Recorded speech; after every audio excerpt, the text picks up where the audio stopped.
माझे नाव जालंधरराव चव्हाण. मी वडद या गावचा कायमस्वरूपी रहिवासी आहे. 315/5 संदर्भात 5 पिढ्यांचा आमचा स्वतःचा ताबा आहे. 1925 साली बापू विठ्ठू चव्हाण या नावाने खातेपुस्तक आहे. त्यानंतर 887 फेरफार पाडला तो 24/8/1925ला. त्यामध्ये त्याला कुठलाही वारस नोंद झाली किंवा बक्षीसपत्र खरेदी असा काही उल्लेख नाही, सपोर्ट नाही. त्यामुळं तो फेरफारला समोरच्या पार्टी मेडियर यांनी मी त्याला चॅलेंज केले कोर्टामध्ये. असमान वाटपत्र दावेल 299/2023 त्यांनी आम्हाला दाखवून द्या 887 फेरफारला ही आमच्याकडं बक्षीसपत्रांची जमीन आली किंवा आमच्याकडे खरेदी खात्याने जमीन आली. त्यावेळेला मी संपूर्ण जमीन केस मागं घेऊन ताबा त्यांना द्यायला तयार आहे.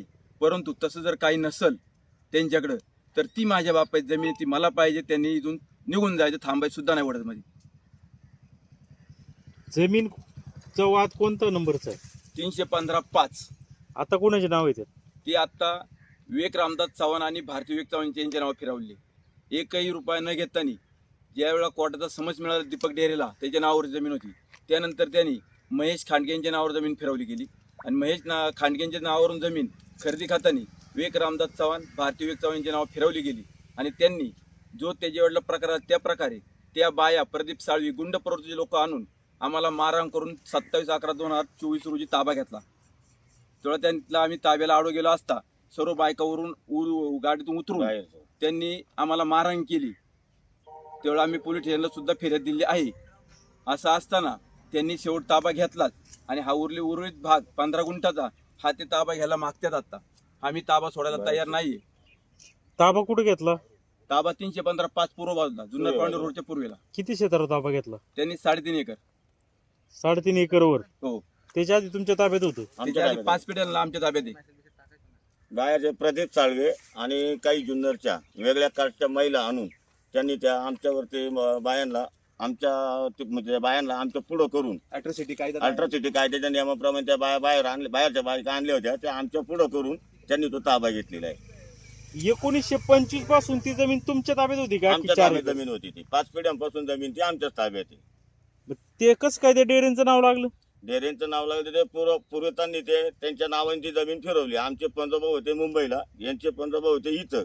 तर त्या फेरफारला कुठल्याही प्रकारचा धर नाहीये का बा ते 7 एकर बक्षीसपत्र किंवा बा का अन्य काही त्याला कुठला दर नाहीये. त्या दरानुसार आम्ही त्याला चॅलेंज कोर्टामध्ये केलेलं आहे. कोर्टात दावा चालू आहे. सदर ह्या 315/5 या गटावरती 4 ते 5 प्रकारच्या केसेस चालू आहेत आणि उर्वरित आता त्यांचं म्हणणं आहे इकडं त्यांचं क्षेत्र निघतंय हे 14-15 गुंठ्याचं काय मोजणी सुद्धा पूर्ण फॉल्टी झालेली आहे. तर आमचं म्हणणं असं आहे कोर्टाने जो निर्णय देईल त्या निर्णयाला अधीन राहून आम्हाला ते मान्य राहील. परंतु हे जे 14-15 गुंठ्याचे ते ताबा घ्यायचं म्हणतायत त्या ताब्यासाठी ते बाहेरची लोक गुंड प्रवृत्तीची लोक आणून ते इथं ताबा घेण्याचे आता प्रोसेसमध्ये आहेत. कोणी आणले? विवेक रामदास चव्हाण यांच्या नावाने 7 फिरल्याच्या नंतर विवेक रामदास चव्हाण यांनी बाहेरचे प्रदीप साळवे म्हणून एक जुन्नरचा पोरगा आहे, प्रदीप साळवे याला कॉन्ट्रॅक्ट देऊन त्यांनी बाहेरच्या काही महिला गाडी भरून आणून इथे ताबा घेतला होता आणि तोच प्रकार पुन्हा घडण्याच्या परिस्थिती आहे. तर सदरहून जे काय गोष्टी घडतील हे माझ्या कुटुंबाला किंवा वैयक्तिक माझ्या जीवाला यांच्यापासून धोका आहे.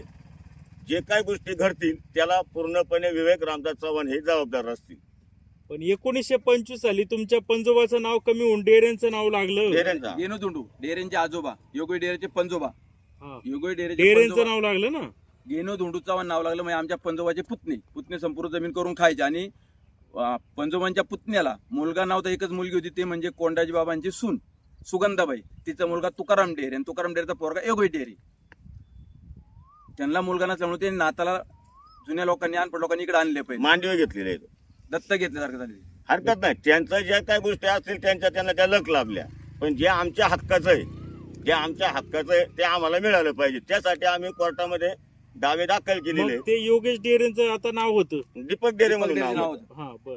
दीपक डेरेने कुणाला विकली? महेश खानगे. ते कुठले आहेत? विवेक रामदासचा मावस भाऊ आहे आरवी पिंपळगाव. त्यांना विकले आणि त्यांच्या नावावरून विवेक रामदास चव्हाण आणि भारती विवेक चव्हाण यांच्या नावाने ती जमीन फिरली गेली.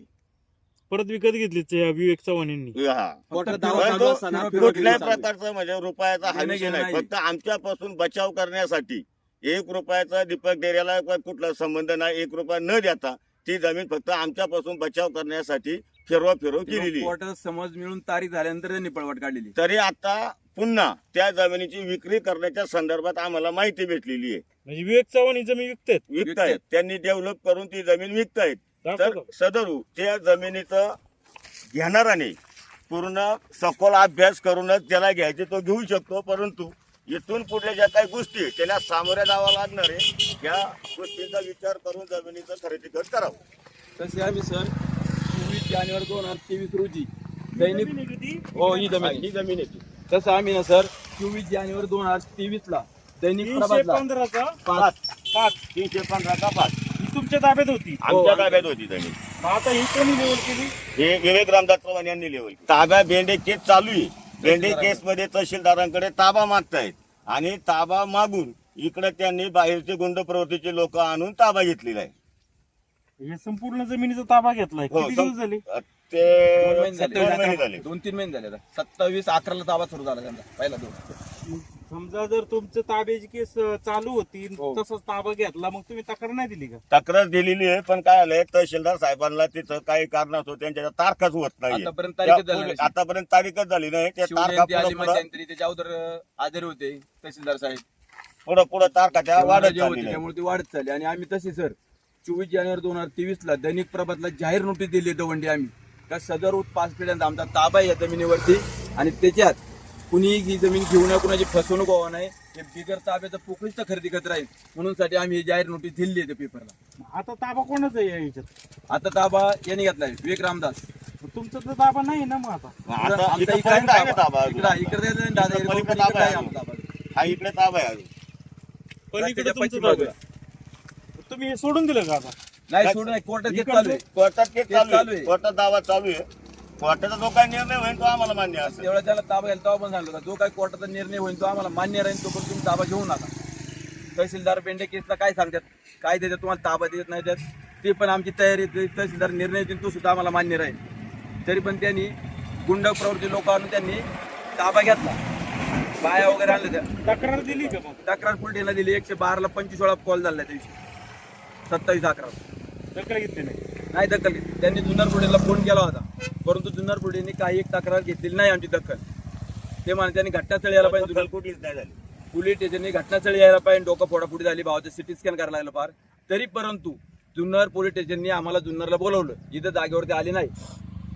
कोणाला मारहाण झाली ती? मला मारहाण झाली होती. मी 2 दिवस सरकारी दवाखान्यामध्ये ऍडमिट होतो. मला डोक्याला मार लागला होता. एक ठिकाणी रक्त पण निघालं होतं. तर पोलीस स्टेशनने मला चिठ्ठी दिली, सरकारी दवाखान्यात नेलं. सरकारी दवाखान्यात गेल्यानंतर सरकारी डॉक्टरने मला डोक्याचं सिटी स्कॅन करायला लावलं होतं. सिटी स्कॅन करून त्यांनी 2 दिवस मला ऍडमिटच ठेवलं आणि 3ऱ्या दिवशी मला घरी सोडलं. ह्या डेऱ्यांच्या जागेवर तुम्ही बेकायदेशीरपणे ताबा घेतला होता असं सिद्ध झाल्यावर असं होऊ शकत नाही. 8 सप्टेंबरच्या पेपरला आम्ही चॅलेंज करतो सर. जे सिद्ध होईल त्याला आम्ही मान्य असेल, आम्ही सामोरे जाऊ. त्यांनी आम्हाला 887 फेरफार आमचं चॅलेंज आहे कोर्टामध्ये 299/2023 ला.